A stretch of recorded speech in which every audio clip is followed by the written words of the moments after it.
क्या आप जानते हैं कि PWM सोलर चार्ज कंट्रोलर क्या है और ये किस तरह काम करता है? तो चलिए आज हम आपको बताते हैं। PWM चार्ज कंट्रोलर सोलर से पावर लेकर आपकी बैटरी को महफूज तरीके से चार्ज कराता है ताकि आपकी बैटरी महफूज रहे और ओवर चार्ज से बच जाए। इस तरह बैटरी लंबा अरसा चलती है।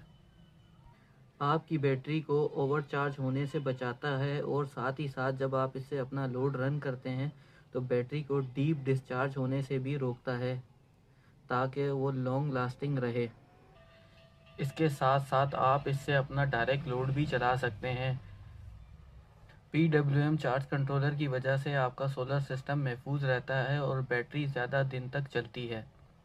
अगर आप अपना सोलर सिस्टम महफूज रखना चाहते हैं तो PWM चार्ज कंट्रोलर को ज़रूर इस्तेमाल करें। शुक्रिया। अगर इन्फॉर्मेशन अच्छी लगे तो वीडियो को ज़रूर लाइक कीजिएगा और चैनल को सब्सक्राइब करना मत भूलें। शुक्रिया।